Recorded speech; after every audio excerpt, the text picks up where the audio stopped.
కాబట్టి పుష్ణాతు నహ నహ మమ్ములను రక్షించుగాక. ఇప్పుడు ఆ సన్నివేశం మా మనసులో పడిందే, ఇది మమ్మల్ని రక్షిస్తుంది. ఇది ఇంకా బాగా ఎప్పుడు రక్షిస్తుంది, ఎప్పుడు అమృతం అవుతుంది అంటే మీరు దీన్ని బాగా తరచి విచారణ చేస్తున్నారు అనుకోండి. ఇప్పుడు కాసేపట్లో నేను ఉపన్యాసం పూర్తి చేసేస్తాను. చేసేసిన తర్వాత మీరు వెళ్ళిపోతారు, నేను వెళ్ళిపోతాను. కానీ మీరు భోజనం చేస్తూ మీ భర్త గారికి వడ్డిస్తూ, లేదా మీ భర్త గారు మీరు ఏ పలహారమో చేస్తూ, ఆహాహా ఏమి కృష్ణుడురా, హస్తం కిమర్థం యసేహే అని ఆవిడ అడగడమా, మాత కంచన వత్సకం. ఆ మాటలు కూడా వాళ్ళు ఎలా మాట్లాడుకున్నారో అలాగే పడిపోయి. అది లీలాశుకుడి యొక్క ప్రజ్ఞ. చూడండి, మనం విసుక్కుంటున్నాం అనుకోండి అవతల మీద, అమ్మ కాసేపు ఊరుకుంటారా మీరు అంటాం. అంతేకాని తల్లి కాసేపు మీరు ఊరడిల్లండి అమ్మా, కాస్త ప్రశాంతంగా ఉండండి అమ్మా అనం కదా. మనం ఏదో చదువుకుంటున్నాం అనుకోండి, ఆ ఉపన్యాసానికి టైం అయిపోతుంది, అసలు శ్లోకం చూసి 3 నెలలు అయింది, ఇవాళ ఏ శ్లోకం చెప్పాలో నిర్ణయించుకోలేదు, గబగబా ఒక్కసారి అసలు ఏ శ్లోకం చెప్దామని కృష్ణకర్ణామృతం ఇలా తిప్పుతున్నారు అనుకోండి. అప్పుడు వచ్చి నాన్నగారండి నేనేదో మాట్లాడుతోంది అనుకోండి కూతురు, అమ్మ కాసేపు ఊరుకుంటావా నువ్వు అంటాం పిల్లని. అలా అనగానే ఆ అమ్మాయి ఏం చేస్తుంది, ఎంత ముఖ్యమైన విషయం చెప్తున్నా ఆ విసుగు చూసి, ఆ మాట్లాడుతున్న ధోరణి చూసి ఆగిపోతుంది కాసేపు. ఆ తర్వాత ఉపన్యాసం అయిపోయి వచ్చిన తర్వాత, నాన్నగారండి ఫలానా ఫోన్ వచ్చిందండి, కార్డ్లెస్ సెట్కి అయ్యా బాబోయ్ ఎంత పని చేశావే, మరి ఇవ్వకపోయావా అంటే, మరి మీరు నాన్నగారండి అమ్మ కాసేపు ఊరుకుంటావా అన్నారు. అండంలో నేను భయపడిపోయి ఇంక ఇవ్వలేదండి, సరేలే అయితే చూస్తాను అంటారు. అలాగే పడ్డాయి మాటలు. చూడండి, చేసిన తప్పెవరిది? మీకు నిర్ద్వందంగా తప్పు కృష్ణుడిది. వెన్న దొంగతనం చేస్తున్నవాడు ఎవరండి? మీరు శ్లోకం మీకు చాలా సంతోషంగా ఉందేమో, కృష్ణుడు అంటే మీకు భగవత్ స్వరూపం కాబట్టి మీరు వెనకేసుకొస్తారేమో, నేను వెనకేసుకురాను. తప్పే.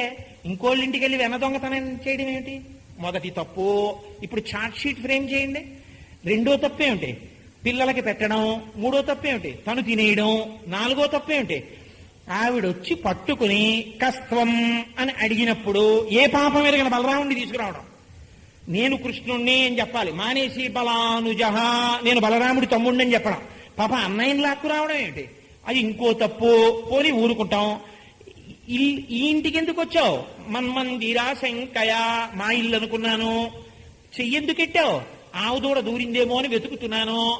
ఎంత పోని బుకాయించడంలో ఏదో బేలమొహం పెట్టి వదులుతుందో లేదో అని ఏడుస్తూ మాట్లాడుతున్నాడు ఏంటి? మాతకంచన వత్సకం మృగయితుమ్మాగా కసేపు ఊరుకుంటా మనము విషాదం క్షణ కసేపాకు ఏటా మాటలో దూడ పారిపోతుంది అంటే ఆశ్చర్యపోయాడు. చెయ్యి వదిలేసిందా? తప్పు చేసిందే కాకుండా దబాయింపు ఏమిట్రా అని కొడతాం పిల్లల్ని మనం. ఎంత దబాయింపండి ఈ శ్లోకంలో. మరి ఇంత దబాయించినటువంటి కృష్ణుణ్ణి కృష్ణస్య పుష్ణాతునః మమ్ము రక్షించుగాక ఏమిటి చివరి మాట? ఏమిటి ఈ మాటకు అర్థం ఉందా? మరి అయితే ఇలా ఇంకోళ్ళు కూడా చేస్తే ఎవరైనా, నేను మీ ఇంటికి వచ్చి రేపు అలా వెన్న తినేస్తూ దొరికాను అనుకోండి, నేను ఇలాగే అన్నాను అనుకోండి, మీరు నన్ను అడిగితే నేనంటే నన్ను మీరు వెంటనే మీరు మమ్మల్ని రక్షించుగాక అంటారా? అభయం ఇవ్వండి, మీ ఇంటికి వచ్చి వెన్న తింటాను నేను నన్ను అనరే. మరి కృష్ణుడు తింటే రక్షించమంటారా? ఏమిటి తేడా ఇద్దరికి? మరి ఎలా అన్నాడు లీలాశుకుడు ఈ మాట చిట్ట చివరి పాదంలో? ఇది మీరు భావన చేస్తే అమృతం అందుతుంది. అమృతము జనించడానికి కారణం మీరు చేసే మథనం. ఏమిటో తెలుసా అండి దాని రహస్యం? చూడండి, ఆ శ్లోకంలో గమ్మత్తు. ఆయన దేనిని తినడానికి ఇంటిలోనికి వచ్చాడు. ఆయన ఇంట్లోకి వచ్చి ఆకలితో ఉన్న దొంగ కాబట్టి తర్వాత బంగారం ఉందేమో చూద్దాం, వెండి ఏమైనా ఉందేమో చూద్దాం, డబ్బు ఏమైనా ఉందేమో చూద్దామని రాలేదు. ఆయన వచ్చిందే వెన్న తినడానికి. ఆయనకి కావలసింది వెన్న, అంతే. వెన్న తిని వెళ్ళిపోతుంటాడు. ఆ వెన్న తిని వెళ్ళిపోయేటప్పుడు ఎలా మాట్లాడాడు? తనింటికి వచ్చానన్నాడు ఆయన. మన్మందిరా శంకయా, నా ఇల్లు అనుకుని వచ్చానమ్మా అన్నాడు. ఇందులో ఒక రహస్యాన్ని దాచారు పెద్దలు. ఏమిటో తెలుసా అండి? పాలు అంటే ఏవో కౌ, ప్రతి వారిలోనూ ఈ పాలుంటాయి. కానీ ఈ పాలలో పడకూడనటువంటి విషయాలు పడిపోయి విరిగిపోతుంటాయి. అందుకే పాలంతటి సున్నితమైన వస్తువు ప్రపంచంలో ఇంకోటి ఉండదు. చింతపండు పులుసు, పచ్చి పులుసు కోసం చేసుకున్న దాంట్లో చెంచా పెట్టి పొరపాటున పాలలో పెట్టారనుకోండి, విరిగిపోతాయి అంతేవి. అవి అలా ఒప్పుకోవు. వాటికి అంతా చాలా శుభ్రంగా శుద్ధంగా వాడాలి. అలా వాడితేనే పాలు ఉంటాయి, లేకపోతే విరిగిపోతాయి అవి. పాలు అంటే భగవంతుని యొక్క గుణ విభూతులు. మీకు మనస్సు, చెవులు, లోపల మననము చేయగలిగిన శక్తి, ఇవన్నీ ఏ జీవికి లేని వాటిని ఈశ్వరుడు మీకెందుకు ఇచ్చాడు? మీరు భగవంతుని యొక్క గుణములను శ్రవణము చేయడానికి చెవులిచ్చాడు. అందుకే ఏ నీ గుణంబులు కర్ణేంద్రియములు శోక దేహతాపంబులు తీరిపోవు, ఏ నీ శుభాకారమీక్షింప కన్నుల కకిలార్థ సంపదల్ కలుగుచుండు, ఏ నీ చరణ సేవలే ప్రొద్దు చేసిన భువనోన్నతత్వంబు పొందకలుగు, ఏ నీల సన్నామమే ప్రొద్దు భక్తితో చింతింపబంధ సంతతులు వాయు, అట్టి నీయందు నా చిత్తమనవరతము నచ్చియున్నది నీయాననలేదు, కరుణజూడు ముఖం సారి కలవిదారి శ్రీయుతాకారమాన నీ చిత్తచోరా అంటారు పోతన గారు. పరమాత్మ యొక్క గుణములు వినడానికి మీకు చెవులున్నాయి, అవి తప్ప మిగిలిన విషయాలన్నీ వింటానంటే భగవంతుని యొక్క గుణములను వినగలిగినటువంటి శక్తి ఇక్కడే ఉన్నా, ఈశ్వరుడు ఇక్కడే ఉన్నా, ఉప్పు, కారం, మిరపకాయ, చింతపండు, చెత్త చెదారం తెచ్చి ఆ పాలలో పడేసినట్టు భగవంతుని యొక్క గుణములను విని లోపల దాచుకునేటటువంటి ప్రయత్నం చెయ్యడం, పాలని సమీకరించుకోవడం, ఇదే ఈశ్వరుడికి పాలతో అభిషేకం, సమీకృత జ్ఞానము. ఈ పాలు అనబడేటటువంటి ఈ కాచబడాలి, వీటిని కాయాలి. దేని మీద? లౌకికాగ్నితో కాదు. మీరు పొందినటువంటి భగవంతుని యొక్క గుణానుభవము, మీరు విన్న గుణములు, ఇప్పుడు శ్లోకాన్ని మీరు బాహ్యంలో విన్నారు, దీన్ని బాగా లోపల తరచి తరచి తరచి తరచి దర్శనం చేసుకోవాలి. ఒక్కొక్క మాట వెనకాతల ఉన్న రహస్యాలను అనుభవించాలి. 5 రోజుల ఉపన్యాసంలో ఒక్క శ్లోకమే నేను చెప్పను కదా, ఏవో ఒక 10 శ్లోకాలైనా చెప్పకపోతే వీడు అసాధ్యం గోలారెడ్డి చెప్పి వెళ్ళిపోయాడు అంటారు. కాబట్టి మీరు తరచాలి లోపల. ఇలా తరిచి తరిచి మీరు భగవంతుని గుణములను ఆలోచిస్తుంటే భగవంతుని వైపుకి మొగ్గి లౌకికమైన విషయముల పట్ల మీకు విసుగు ఏర్పడుతుంది. ఎందుకురా అవన్నీ, వాటిలో ఏముందిరా, ఇందులో ఉందిరా ఆనందం అంతా అనిపిస్తుంది. ఇటువంటి ఆనందము భగవంతుని పట్ల ఉండుట, లౌకిక విషయముల పట్ల నిరాసక్తత, దీనికి వైరాగ్యమని పేరు. ఈ నిరాసక్తతతో కూడినటువంటి ధోరణి అంకురించిన నాడు మీరు కుటుంబంలో ఉన్నా వచ్చిన నష్టం ఏం లేదు. సంసారాలు వదిలి అరణ్యాలకే పారిపోక్కర్లేదు, ఆశ్రమాలకి పారిపోలక్కర్లేదు, కుటుంబంలో ఉండొచ్చు. మిగిలిన విషయాల పట్ల నిరాసక్తత, ఈశ్వరుని యందు ఆసక్తత, ఆనందం, అది ఉందనుకోండి, మీరు ఎప్పుడు నిరంతరం భగవంతుణ్ణి ఆ లోపల ఆనందంతో అనుభవిస్తూ ఉంటారు. వైరాగ్య సంపత్తి, ఇతర విషయాల పట్ల మీకు మక్కువ లేదు. ఇటువంటి స్థితి ఏర్పడితే వైరాగ్యమనబడేటటువంటి అగ్నిహోత్రము చేత కాలిన ఈ పాలు భగవంతుని యందు ప్రీతి బాగా అంకురిస్తోంది, ఇతర విషయముల పట్ల మమకారము తగ్గుతోంది, ఎర్రగా కాగుతాయి. మా చిన్నతనంలో ఆవు పాలు ఆ దాలి మీద కాచండి అనేవారు. ఆవు పిడకలన్నీ చిన్న చిన్న ముక్కలు చేసి పెట్టి దాని మీద చక్క మూత ఓరగిలా పెడితే పొంగిపోకుండా పాలు తెట్టు కట్టి ఎర్రగా కాగేవి. అవి తోడు పెట్టి మర్నాడు పోస్తే కమ్మటి వాసనతో ఉండేది ఆ ఆవు పాల పెరుగు. అలా ఈ వైరాగ్య సంపత్తితో కూడినటువంటి భగవంతుని యొక్క గుణానుభవము ఎర్రగా కాగుతాయి. ఇప్పుడు ఇలా ఎర్రగా కాగినంత మాత్రం చేత ఉపయోగం ఉండదు. దీనికి అంతకన్నా పైమెట్టులో భగవంతుణ్ణి అనుభవించినటువంటి వాడు ఒక ఆయన ఉన్నాడు, ఆయన గురువు. ఆ గురువు శాస్త్రానుభవాన్ని పొందాడు. ఆయన ఆ శాస్త్రానుభవం పొందినటువంటి గురువు యొక్క పాదముల దగ్గర కూర్చుని భగవంతుని అనుభవించినప్పుడు కలిగినటువంటి ఆనందాన్ని మీరు వినాలి. అదే మీరు లీలాశకుడిది వింటున్నారు. విన్నప్పుడు ఆయనలో ఉన్న పెరుగు, అది కదలిక లేకుండా నిలబడిపోయినటువంటి ఘనరూపం, ఈ పెరుగు వచ్చి ఇందులోకి కలిసింది. ఇప్పుడు ఈ పెరుగు ఇందులోకి రాగానే ఇది కూడా పెరుగైపోతుంది. గురు పరంపర ఎలా వస్తుంది? ఒక గురువు దగ్గర శిష్యుడు కూర్చుని విని విని విని విని విని విని తానో గురువు అయిపోతాడు. అంటే గురు పరంపర నడుస్తూ ఉంటుంది. సదాశివ సమారంభాం శంకరాచార్య మధ్యమాం అస్మదాచార్య పర్యంతాం వందే గురు పరంపరాం. అలా పెరుగొచ్చి ఇందులోకి వచ్చింది, ఇది కూడా పెరుగైపోయింది. అంటే సత్వగుణము చేత ఘనీభవించి తోడుకుంది. ఇప్పుడు ఈ తోడుకున్నటువంటి పెరుగు తోడుకునే వరకు కదపకూడదు. మీరు పెరుగు తోడు పెట్టేసి పెరుగు అయిందో లేదో అని అస్తమానం మోత్తి శిలా ఇలా అంటున్నారు అనుకోండి, గడ్డ అయిందో లేదో అని ఆ పెరుగు తోడుకోదు. మీరు దాన్ని తోడు పెట్టేసిన తర్వాత తోడుకుంటుందని నమ్మి వదిలేయాలి 6 గంటలు. వదిలేస్తే మీరు ఆ తర్వాత మూత తీస్తే అది గడ్డ తోడుకుని ఉంటుంది.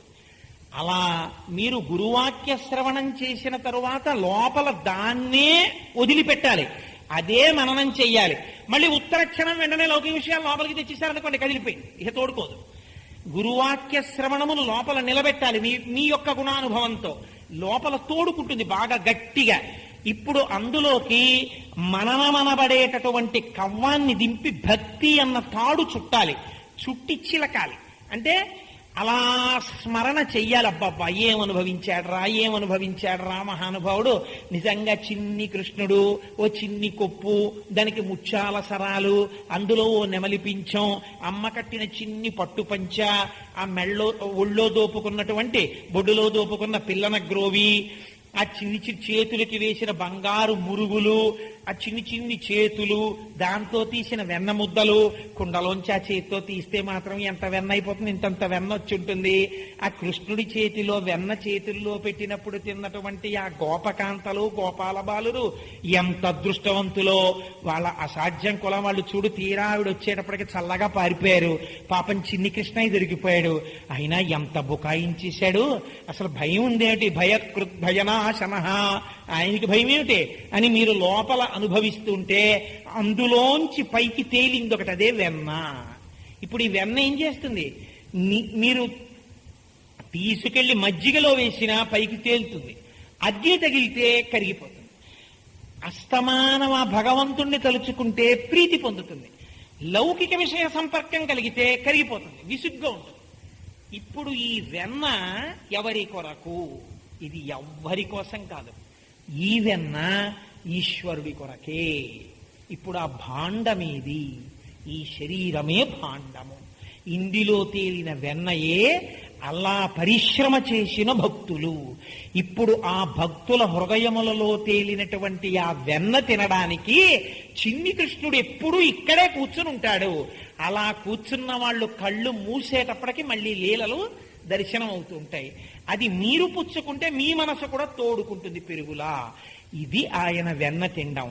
కాబట్టి తనయందు ఏర్పడినటువంటి నిరతిశయ భక్తి, అజ్ఞానములు తనకే అర్పణ చేయబడడం, అవి తానే వచ్చి స్వీకరించడం, తిను అని అడగకపోయినా అవి ఈశ్వరుడి కోసమే, అవి ఈశ్వరుడే తింటాడు. వాళ్ళు చేసిన సర్వ కర్మల యొక్క ఫలితాలని ఈశ్వరుడే తీసుకుంటుంటాడు, నాకని వాళ్ళు చేసుకున్న కర్మలు ఉండవు కనుక. కాబట్టి ఇప్పుడు కృష్ణుడు అటువంటి వెన్న తింటున్నాడు. కాబట్టి కృష్ణస్య పుష్ణాతునః, అటువంటి కృష్ణుడు మమ్ములను రక్షించుగాక. ఇప్పుడు ఇదే అమృతం. తత్వపర సమన్వయం మీరు చేసినప్పుడు మీకు అమృతం అందుతుంది. ఏమంటే ఒకవేళ మాకు ఈ అమృతం అందకపోతే ఇబ్బందా? ఏమీ ఇబ్బంది లేదు. మీరు ఒక్కసారి కళ్ళు మూసుకుని, లేదా రేపు ఇంటికి వెళ్ళిన తర్వాత మీ పిల్లలకి చెప్పవలసి వచ్చిందనుకోండి, నీకు ఒక కథ చెప్తాను చూడవే అని చిన్నతనంలో ఓ కథ చెప్తుండేవారు. అమ్మ ఆకలేసేస్తోందమ్మా, అమ్మ ఇంకా వంట అవ్వలేదా, అమ్మ ఇంకా వంట అవ్వలేదా అంటే, పూర్వం చల్లటి గాలులు వీసి వర్షాలు పడిపోతే కట్టెలు తడిసిపోయి ఉండేవి. ఆ మధ్యలోంచి అక్కడి నుంచో ఎండిపోయిన కట్టెలు కొంచెం తెచ్చి పెడితే అవి చల్లతనం తగిలి వెలిగేవు కావు. అయిపోతుంది నాన్న, ఒక అరగంటలో వంట అయిపోతుంది, కూర్చోండి అంటుండేవారు. అలా ఆకలితో కూర్చుంటే, అమ్మ ఆకలేసేస్తోందని ఏ పిల్లాడో ఏడిస్తే అమ్మ ఒక చమత్కారమైన పని చేసేది. పిల్లాడిని ఎత్తుకుని ఇక్కడ వంట అవుతుంటే అలా పెరట్లోకి తీసుకెళ్లి, చూసావా చందమామ, అందుకే ఎప్పుడు అమ్మకి ఆదుకుంటాడు కాబట్టి మామయ్య వరస, పాపం చంద్రుడు మాత్రం, చూసావా చందమామ, నానా చంద్రుడి దగ్గర అమృతం ఉంటుంది, అదే చూసావా ఎలా వస్తోందో కిరణాల కింద, ఆ అమృత భాండమే అదిగో మధ్యలో ఉందే మత్స, అదే ఆ అమృతం తాగేశావనుకో నీకు ఆకలి ఉండదు. ఇక్కడ కూర్చుని చందమామ రావే, జాబిల్లి రావే, నాకు ఆ అమృత భాండం ఇవ్వవా అని కాసేపు ఆ చంద్రుడి వంక చూడు, మామయ్య వచ్చి నీకు అమృతం పోస్తాడు, నీకు ఇంక అసలు ఆకలే ఉండదు నాన్న అనేవారు. అంటే విర్రాళ్ళల్లా మేము అక్కడ కూర్చుని ఆ చంద్రుడిని చూస్తూ చందమామ రావే, మాకు అమృత భాండం ఇవ్వవా అంటే కాసేపు ఆగి రండి వడ్డించేసామనేవారు. అంతే, అమృతం లేదు ఏమీ లేదు, అమ్మ చేతి వంటే అమృతం అక్కడ పోయేవాళ్ళ. అలా మీరు ఆ కృష్ణుడు లోపలికి వెళ్ళడం, వెన్న తింటూ ఉండడం, కస్త్వం బలానుజహ, నేను బలరాముడి తమ్ముణ్ణి. అందులో కూడా రహస్యం అండి, ముందు భక్తి పుట్టింది, తర్వాత జ్ఞానం పుట్టింది. అందుకే బలము మిగుల కలుగ బలభద్రుడనిలో ఒక రమణుడకుట చేసే రాముడనియు సతికి పుట్టె గర్భ సంకర్షణంబున సంకర్షణుండనిడి గనుడు సుతుడు అంటారు పోతన గారు. అట్లా ముందు భక్తి ఉండాలి, తర్వాత జ్ఞానం. ఆ భక్తి జ్ఞానములు విడివిడి ఉండవు. అందుకని బలరామకృష్ణులు కలిసే ఉంటారు. అందుకే కస్త్వం బాల అంటే బలానుజహ అంటాడు ఆయన వెంటనే.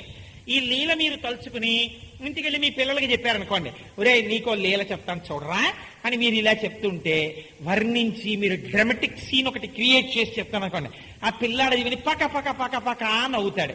నవ్వితే మీరు సంతోషపడిపోతాడు, మీ పిల్లాడు సంతోషపడిపోతాడు.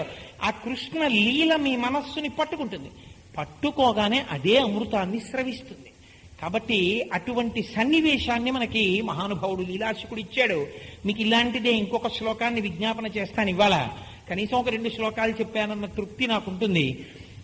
ఇది చాలా గొప్ప శ్లోకం. ఈ శ్లోకం నేను చదువుతున్నప్పుడు నేను ఇతపూర్వం గుర్తు చేసిన వాళ్ళు తప్ప ఎవరికైనా ఏదైనా గుర్తొస్తోందేమో నాకు చెప్పండి. కరారవిందేన పదారవిందం ముఖారవిందే వినివేశయంతం వటస్య పత్రస్య పుటేశయానం బాలం ముకుందం మనసా స్మరామి. ఏమన్నా గుర్తొచ్చిందా చలపతిరారు మీకు? కరారవిందేన పదారవిందం ముఖారవిందే వినివేశయంతం వటస్య పత్రస్య పుటేశయానం బాలం ముకుందం మనసా స్మరామి. ఎంత అందంగా ఉంటాయండి ఆ శ్లోకాలు కూడా. పిల్లల దగ్గర నిజంగా మీరు ఒక 2-3 మాటలు ఆ శ్లోకం చదివారనుకోండి, వాళ్ళు వెంటనే పట్టేసుకుని ఆ శ్లోకాల్లో ఉన్న అందానికి వెంటనే మీ వెనకాల అనేస్తారు. కరారవిందే నపదారవిందం. నిజంగా లీలాశకుడు అనుభవించిన ప్రక్రియ చూడండి. నేను అన్నాను కాబట్టి చెప్పేస్తాను. ఇది ఎక్కడ చదువుతారో తెలుసా అండి శ్లోకాలు? వటపత్రశాయి అయి చిన్ని కృష్ణుడు వెంకటాచల క్షేత్రంలో అలివేలు మంగమ్మ అమ్మవారి గుడి పక్కనున్న ఒక గుడిలో ఉన్నాడు. పిల్లలు లేని వాళ్ళు ఏమైనా ఉద్యోగాలు రాకపోవడం, లేకపోతే ఉద్యోగంలో ఉండగా ఉద్యోగం భంగం జరగడం, ఇలాంటివి జరిగితే అది వెంటనే ఆ సమస్య పరిష్కరింపబడాలి అంటే గంట తీసుకెళ్లి ముక్కు కింద కడతారు. కట్టి ఆ చిన్ని కృష్ణుడిని ఒక్కసారి మా చేతిలో పెట్టండి అని అడుగుతారు. అడిగితే ఇలా చుట్టుకుని పడుకున్నటువంటి ఆ శేషశయనం మీద మర్రాకు మీద పడుకున్నటువంటి చిన్ని కృష్ణుణ్ణి తెచ్చి చేతుల్లో పెడతారు. భార్యాభర్తలు ఇద్దరు పట్టుకుంటారు. పట్టుకున్న తర్వాత ఒక వృద్ధ అర్చక స్వామి ఉంటారు అక్కడ. ఆయన చేతుల కింద చేతులేసి అమ్మాయి ఇప్పుడు ఊపండి అని ఊపిస్తారు. అది బరువుగా ఉంటుంది, కొంచెం జాగ్రత్తగా పట్టుకుని మనం ఇలా ఊపుతుంటే ఈ శ్లోకం చెప్పిస్తారు. మీరు ఎప్పుడైనా వెళ్ళినప్పుడు చూడండి, లీలాశకుడు ఎలా వర్ణించాడో అలాగే ఉంటుంది ఆ మూర్తి. కరారవిందే నపదారవిందం ముఖారవిందే వినివేశయంతం.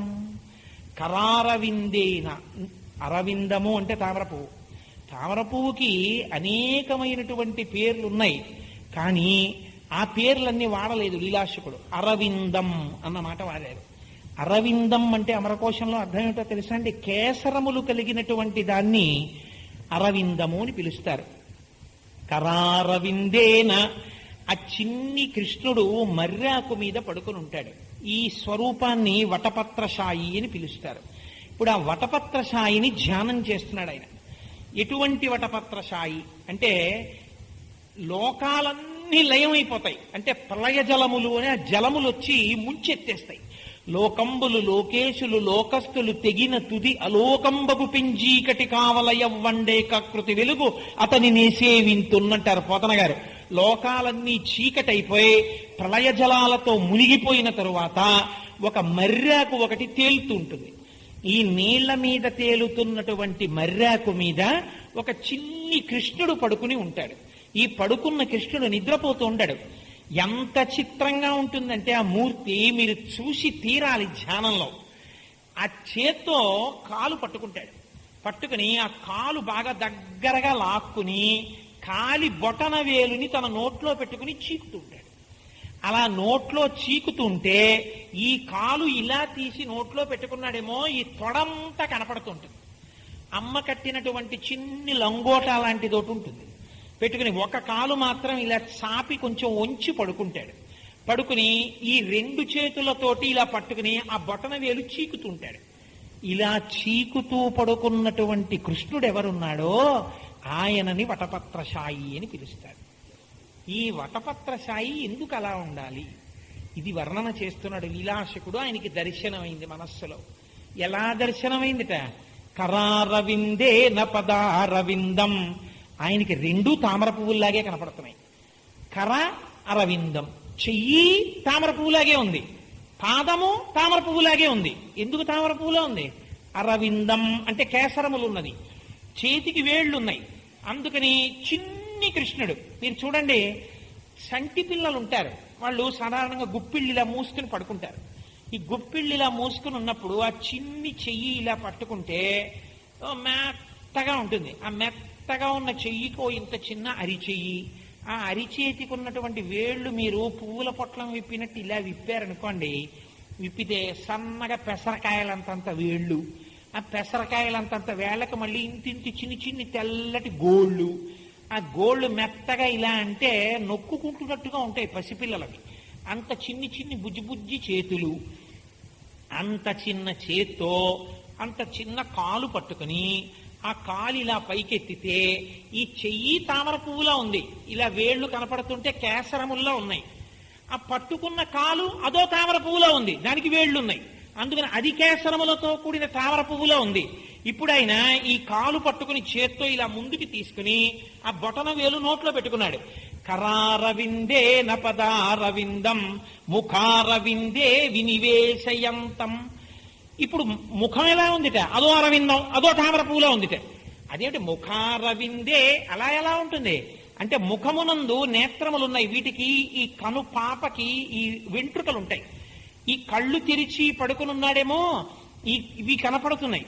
ఇవి కనపడుతుండడంలో అవి కేసరముల్లా కనపడుతున్నాయి. చిన్ని జుత్తు అది కేసరముల్లా కనపడుతోంది, అందుకని ఇదో తామర పువ్వులో ఉంది. ఇప్పుడు తామర పువ్వు మీద తామర పువ్వు, తామర మీద పువ్వు మీద తామర పువ్వు మీద తామర పువ్వు, మూడు తామర పువ్వులు కలిసిపోతే ఎలా ఉంటాయో అలా కరారవిందే నపదారవిందం ముఖారవిందే వినివేశయంతం. ఆ చేత్తో కాలు పట్టుకుని కాలికున్న బొటనవేలిని నోట్లో పెట్టుకున్నాడు. ఎక్కడ పడుకున్నాడు? వటస్య పత్రస్య పుటే శయానం. ఆ మర్యాకుని చిన్న దొప్పలా చేసుకుని ఆ మర్యాకులో పడుకున్నాడు. వటస్య పత్రస్య పుటే శయానం బాలం ముకుందం మనసాస్మరామి. అటువంటి బాలముకుందుడికి నేను నమస్కరిస్తున్నానన్నారు. వటపత్రశాయం లేదైనా ఏమి బాలం ముకుందం, ఎందుకు ఆ మాట అన్నాం అంటే ఇందులో ఒక పెద్ద రహస్యం ఉంది. మీరు ఎంతకాలము తిరగగలరు, ఈ విశ్వము ఎంతకాలం ఉన్నదో అంతకాలము తిరుగుతారు. ఈ తిరిగినవాడు భక్తి కోసం, భగవంతుడి కోసం గురువుల చుట్టూ తిరిగినటువంటి వాడు ఒక జన్మలో కాకపోతే ఒక జన్మలో భగవంతుని యొక్క అనుగ్రహాన్ని పొంది మోక్షాన్ని పొందేస్తాడు. దాన్ని ఆత్యంతిక ప్రళయము అని పిలుస్తారు, లేదా మహాప్రళయము అని పిలుస్తారు. ఆ మహాప్రళయం అంటే తాను ఆ భగవంతుని యొక్క జ్ఞానాన్ని పొంది మోక్షాన్ని పొందేయడం. ఆత్యంతిక ప్రళయము అని ఒకటి ఉంటుంది. అప్పుడు ఇంకా భగవంతుణ్ణి పొందలేక ఇంకా అజ్ఞానంలో ఉండిపోయిన జీవులు ఉంటారు. వీళ్ళు ఇంకా అలా ఏవో కోరికలతో తిరుగుతూనే ఉంటారు. ఓరి విర్రాడా, ఈ కాళ్లతో నువ్వు సుఖం కోసం, ఆనందం కోసం ఎన్ని చోట్ల తిరిగినా నీకు ఆనందము లేదు. దుఃఖము యొక్క అభాస నీకు సుఖముగా కనపడుతోంది అంతే లోకంలో. ఆనందమని అనకు. నువ్వు దుఃఖము లేకపోవడం సుఖము అనిపించుకుంటున్నావు. కేవల సుఖము ఎవ్వరికీ ఉండదు. ఎందుకని? నేనే ఉన్నాననుకోండి, ఆఫీస్కి బయలుదేరిపోయాను, స్కూటర్ తాళాలు కనపడలేదు. ఇప్పుడు నాకేమైంది? దుఃఖం వచ్చింది. అయ్యో ఏమిటో స్కూటర్ తాళాలు కనపడలేదు, ఇల్లు వెతికేశాను, అది వెతికేశాను, ఇది వెతికేశాను. ఫోన్లండి నేను ఆటోలో వెళ్ళిపోతాను, మీరు తర్వాత వెళ్ళండి అని ఆవిడ వెళ్ళిపోతోంది. నీకేం నువ్వు వెళ్ళిపోతున్నావు, రోజు నేను దిగబెట్టాలి, కానీ మరి నేను ఎలా వెళ్తాను ఆఫీస్ కంటే మీరు వాళ్ళకి ఆటో వెళ్ళిపోండి. ఓ సలహా బాగా వెళ్ళిపోయింది. మీరు ఇల్లంతా వెతికేస్తున్నారు. అప్పుడు మీకు అయ్యో ఏమైపోయాయో, నాకు నా స్కూటర్ తాళాలని దుఃఖం కలిగింది, బాధ కలిగింది. ఇంతలో చూసుకుంటే చిటికిన వేలికి తగిలించుకున్నారు స్కూటర్ తాళాలు. హార్ని ఇక్కడే ఉన్నాయిరా అన్నారు. వెంటనే మనస్సులో సుఖం వచ్చింది. నిజంగా సుఖం కొత్తగా ఏమైనా వచ్చింది ఏమిటి? దుఃఖం వచ్చింది కొత్తగా అంతే. వచ్చిన దుఃఖం పోయింది, సుఖం మళ్ళీ వచ్చినట్టు అనిపిస్తోంది. మళ్ళీ ఆ సుఖాన్ని దుఃఖం వచ్చి కప్పుతోంది, కప్పినప్పుడు సుఖం పోయినట్టు అనిపిస్తోంది. మళ్ళీ కొన్నాళ్ళు ఏడిచిన తర్వాత ఈ దుఃఖం పోయి మళ్ళీ సుఖం వచ్చేసినట్టు అనిపిస్తోంది. ఆ వచ్చినట్టు అనిపించిన సుఖానికి శాశ్వతత్వం లేదు, ఉండిపోయిన దుఃఖానికి శాశ్వతత్వం లేదు. ఈ రెండు మారుతున్నాయి. మారిన ఈ రెండూ ఆనందము కావు. దుఃఖస్పర్శ సుఖస్పర్శ లేకుండా మీలో మీరు రమించిపోయే స్థితి ఏది ఉందో అది ఆనందం. అలా ఆనందం బయట దొరకదు. అంతర్ముఖ సమారాధ్య బహిర్ముఖ సుదుర్లభ. బయట వెతికితే దొరకదు, ఇక్కడ దొరుకుతుంది ధ్యానంలో. కాబట్టి ఇక్కడ దొరికే ఆనందం ఇక్కడ వెతకడం మానేసి లోకంలో వెతుకుతున్నావు. తిరిగి కాళ్ళట్టుకు తిరుగుతున్నావు.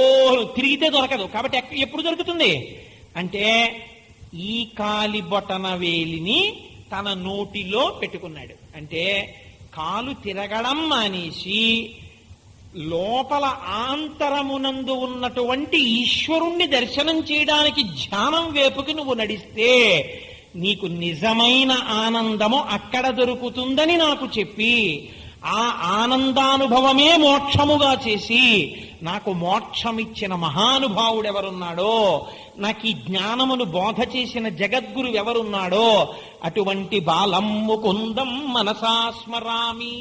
అటువంటి ముకుందుణ్ణి నేను మనసు పెట్టి మనస్సులో తదేక ధ్యానమునందు నేను ఆయనను స్మరించుచున్నాను. స్మరణము అన్న మాటకి మీరు ఒకటి గుర్తు పెట్టుకోండి. స్మరణము అంటే కేవలము మనస్సుకి సంబంధించినది. కాలు స్మరించదు, చేయి స్మరించదు, కన్ను స్మరించదు, ముక్కు స్మరించదు. స్మరించగలిగినది ప్రపంచంలో ఒక్కటే, అదే మనస్సు. సంకల్ప వికల్ప సంఘాతము. మనస్సు దేనిని స్మరిస్తుంది? మీరు దేని యందు ప్రీతి అని దానికి నేర్పారో దాన్ని స్మరిస్తుంది. నా మనస్సుకి నేను బాగా డబ్బు అలవాటు చేశాను అనుకోండి, దాన్ని స్మరిస్తుంది.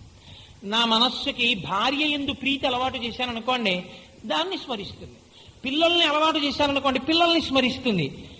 మీరు అప్పజెప్పిన ఈ ఏ వస్తువులు మిమ్మల్ని ఉద్ధరించేవి కావు. ఎందుకనంటే ఇవి కాలములో వచ్చాయి, కాలములో వెళ్ళిపోతాయి. కాబట్టి వాటి యందు ప్రీతి ఎంతవరకు అవసరమో అంతవరకు ఉంచుకోవడం వైరాగ్యం. ఉండి ఏ వస్తువు మిమ్మల్ని ఉద్ధరిస్తుందో దాని యందు నిరతిశయ ప్రీతిని మీరు పొందితే మీరు ఎక్కడ ఉన్నా మనసు స్మరిస్తూ ఉంటుంది. ఇది ప్రధానం. మీరు ఆఫీస్కి వెళ్ళండి, ఓసారి స్మరిస్తుంది. ఏదో పని చేసుకుంటూ మధ్యలో టైం దొరికింది అనుకోండి, లీలాశుకుల వారి శ్లోకంలోనండి నిజంగా కస్త్వం బాల బలానుజ ఇదేం విన్నారు? ఇంకా రేపు విందురుగానే రేపటి రోజున చెప్తాను కొన్ని శ్లోకాలు. అసలు ఈ లీలాశుకుడు మహానుభావుడు ఏం అనుభవించారా అనిపిస్తుంది మీకు. నిద్రలో కూడా ఆయన ఆ కృష్ణుడు ఎలా పలవరించాడో, తల్లి ఏం చేసిందో చెప్తారు. ఏమి శ్లోకాలు మహానుభావుడివి. ఇప్పుడు మీకు ఏమవుతోంది? స్మరణ, దాని యందు ప్రీతి ఉందనుకోండి, మనసు మళ్ళీ అస్తమానం దాన్ని స్మరించి దాని గురించి మాట్లాడుతుంటుంది. అంటే మీరు అలవాటు చెయ్యవలసినది ఆ వస్తువునందు ప్రీతి. అది మీరు ప్రయత్నపూర్వకంగా అలవాటు చేయకపోతే అది స్మరించదు. కొడుకుని స్మరించింది అనుకోండి, వాడేం ఉద్ధరించలేడు. భార్యని స్మరించారనుకోండి, అదేం ఉద్ధరించదు. ఇంటిని, ఐశ్వర్యాన్ని, పశువుల్ని, లేకపోతే ఇంకో దాన్ని, ఇవేవీ స్మరించవు. ఏది స్మరించడం చేత ఉద్ధరించగలదు? ఈశ్వరుడు.